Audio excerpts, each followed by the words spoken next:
बिस्मिल्लाहिर्रहमानिर्रहीम, अस्सलाम वालेकुम। आप देख रहे हैं व्यूज़ मैटर। मैं हूं मुर्तज़ा डार। आज ईरान के हवाले से बात करेंगे। ईरान के गिर्द घेरा तंग किया जा रहा है वेस्टर्न पावर्स की जानिब से और बड़ी तेज़ी से किया जा रहा है।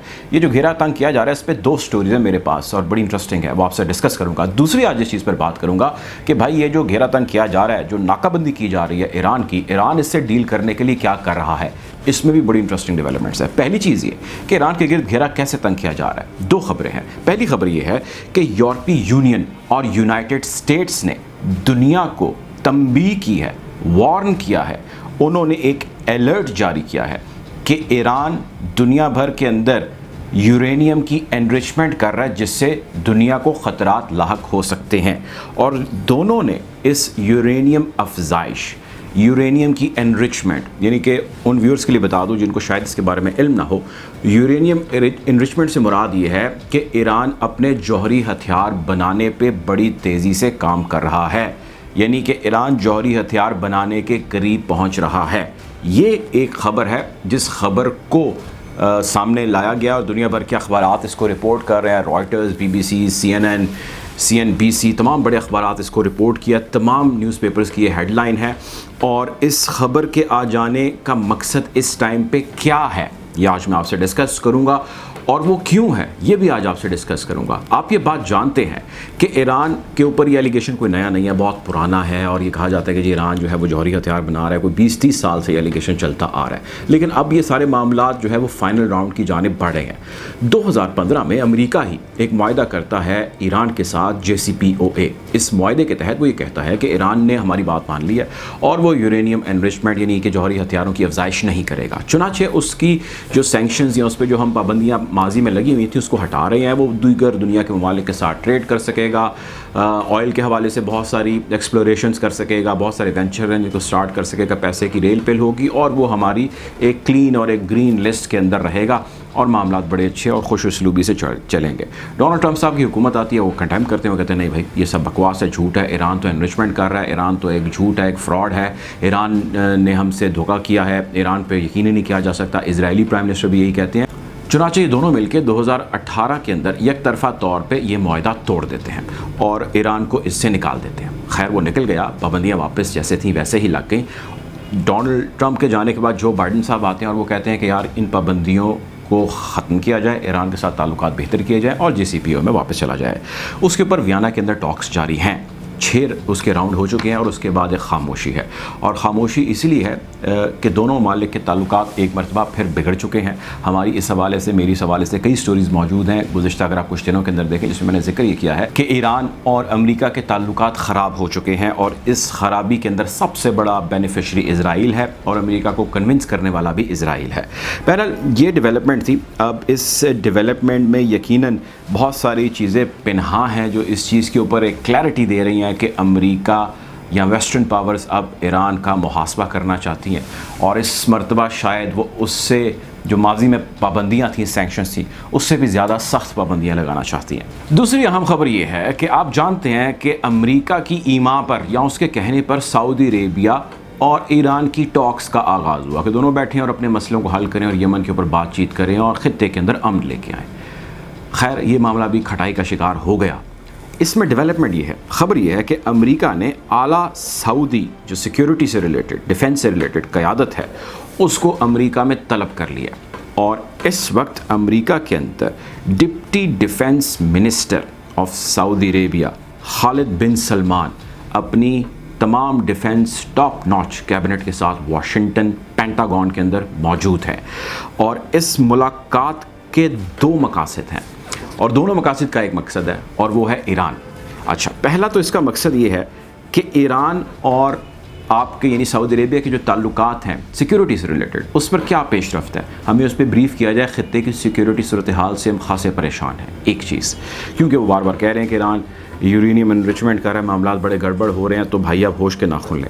दूसरी चीज़ ये है कि यमन के अंदर जो हूती रिबेल्स और जो सारे मसले पड़े हैं वहाँ पे, जो हुकूमतें हैं वहाँ पे, जो वहाँ पे आपस में लड़ने वाले धड़े हैं वो हैं, उनकी क्या सिचुएशन है और 2015 से ऑनवर्ड जो आपकी कोलिशन फोर्सेज इस वक्त यमन के अंदर मौजूद हैं वो क्या कर रही हैं और इस सारे मामले में जो ईरानियन बैक्ड मलेशियाज़ हैं उनको आप किस तरह काउंटर कर रहे हैं। हमें इसके ऊपर ब्रीफिंग दें और हमसे अगली ब्रीफिंग लें हमने ईरान के गिर्द घेरा तंग करना है। आपके साथ अच्छे ताल्लुकात के हवाले से जो हमने आपको चीज़ें की वो आपने की, आपकी बड़ी मेहरबानी। लेकिन बैक ऑन ट्रैक जहाँ पर यानी आप लोग और हम लोग यानी अमेरिका और सऊदी अरब थे, we have to go there again, क्योंकि ईरान जो है वो बहुत ज़्यादा गलत चल रहा है, वो बहुत ज़्यादा यूरेनियम एनरिचमेंट कर रहा है। इसकी यूरेनियम एनरिचमेंट से दुनिया को ख़तरा है और उन ख़तरात में सबसे बड़ा ख़तरा यानी सबसे बड़ा पॉसिबल थ्रेट जो है वो इजराइल और USA को हो सकता है। ये दो बड़ी डेवलपमेंट्स हैं, ये दो बड़ी ख़बरें हैं और इस चीज़ में भी कोई डिनाइल नहीं है कि अमेरिका इसके ऊपर बड़ा एग्रेसिवली मैसिवली काम कर रहा है और ईरानियों को इससे डील करने के लिए उससे भी ज़्यादा सख्त मेजर्स लेने पड़ेंगे।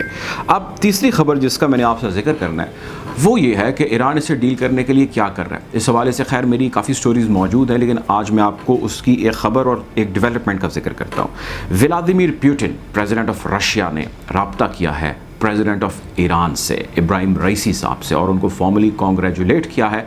और रशियन प्रेसिडेंट का ये किसी भी टॉप नॉच सेकंड कॉन्ग्रेचुलेशन या राब्ता है किसी भी प्रेसिडेंट का with the president of Iran. पहला था prime minister of Pakistan Imran Khan साहब का, इस पर भी हमारी तफसीली वीडियो मौजूद है। अब ईरान इस नेक्सस और इस धड़े के ऊपर बहुत तेज़ी से काम कर रहा है और इसमें बड़ी ही तेज़ी से इन पांचों ममालिक के ताल्लुकात आगे बढ़ रहे हैं।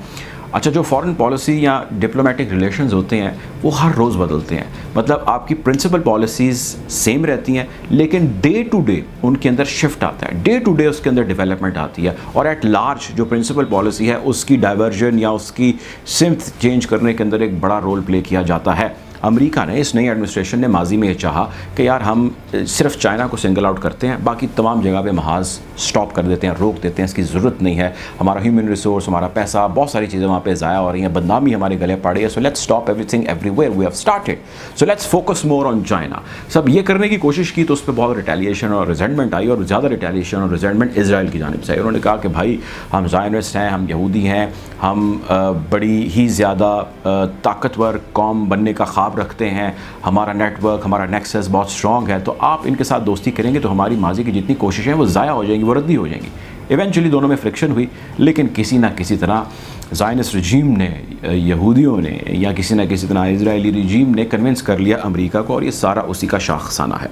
बहरहाल ये जो 5 मुल्कों का धड़ा है इसमें पाकिस्तान का बहुत ही ज़्यादा कलीदी और अहम किरदार है। ये मैं नहीं कहता, ये दुनिया भर के अखबारात कहते हैं, ये टॉप नॉच ईरान की कहती है कि इस डिप्लोमेटिक, इस जियो स्ट्रेटेजिक रिलेशंस के अंदर Pakistan is the key player. Pakistan, Iran, China, Iraq और रशिया, ये 5 ममालिक का नेटवर्क है।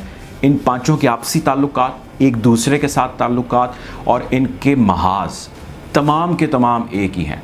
इसमें कोई एग्रेसिव प्लेयर है तो कोई फ़िलहाल खामोश है, तो कोई फ़िलहाल मसलियत का शिकार है, तो किसी ने एक स्टेप पीछे ले लिया, तो किसी ने 2 स्टेप आगे ले लिया। आप जानते हैं कि पाकिस्तान बड़ा क्लियरली नो कह चुका है अमेरिका को। आप जानते हैं कि अमेरिका के ताल्लुकात चाइना से अच्छे नहीं हैं। आप जानते हैं कि ईरान के ताल्लुकात अमेरिका से अच्छे नहीं हैं। आप ये बात जानते हैं कि इराक़ के अंदर अमेरिका बैठा है और इराक़ी एडमिनिस्ट्रेशन सख्त नाराज़ है और लड़ाइयाँ जारी हैं। और आप जानते हैं कि रशिया और अमेरिका कितनी जंगें लड़ चुकी हैं। इन तमाम का दुश्मन एक है, इन तमाम का मसला एक है और इन तमाम का इंटरेस्ट एक है और ये तमाम जियोग्राफिकली एक दूसरे के बहुत करीब हैं और एक दूसरे की सपोर्ट को ये समझ चुके हैं। इसके ऊपर बहुत तेज़ी से काम हो रहा है और जो ओपोनेंट धड़ा है यानी इजराइल और अमेरिकन, वो इससे खाइफ है, परेशान है और इसके ऊपर हर गुजरते दिन every day they are changing their strategies कि किसी तरह चीज़ें नॉर्मलाइजेशन की तरफ आएँ या उनके कंट्रोल में आएँ, क्योंकि अमेरिका ये तसव्वुर ही नहीं कर सकता कि वो दुनिया की कभी सेकेंड मोस्ट पावरफुल नेशन हो सकती है। They have always dreamed, they have always worked, they have always been number 1 throughout these past 100 years maybe। बहरहाल चेंजेस काफ़ी हो रही हैं इस खत्ते की सूरत हाल के अंदर। पुतिन का प्रेसिडेंट इब्राहिम से रब्ता और पॉसिबली मुमकिना तौर पे आने वाले वक्त में बड़ी मेगा मैसिव किस्म की इन्वेस्टमेंट के हवाले से भी बातचीत हुई है। इनिशियल गो हेड और इनिशियल प्रोग्रेस के हवाले से एक दूसरे के साथ कमिटमेंट की गई है। इस पर यकीनन लायामल तय हो रहा है और जिस तरह $400 बिलियन की चाइना ने डील की ईरान के साथ, मुमकिन तौर पे इतनी तो नहीं लेकिन इससे आधी या इसके करीब की कोई एक बड़ी मैसिव या मेगा डील रशिया कर सकता है ईरान के साथ, जो कि यकीनन एक बड़ा ख़तरा होगा वेस्टर्न पावर्स के लिए। हम कोशिश करेंगे आपको ऐसी सूरत हाल से मज़ीद अपडेट रखें खत्ते में जो भी बदलती सूरत हाल है। अगर आपको ये वीडियो अच्छी लगी इस चैनल को सब्सक्राइब करें ताकि बज़रिया नोटिफिकेशन आप तक ऐसी मज़ीद वीडियोज़ पहुँच सके। अपना ख्याल रखिएगा, दुआओं में याद रखिएगा। अल्लाह हाफ़िज़।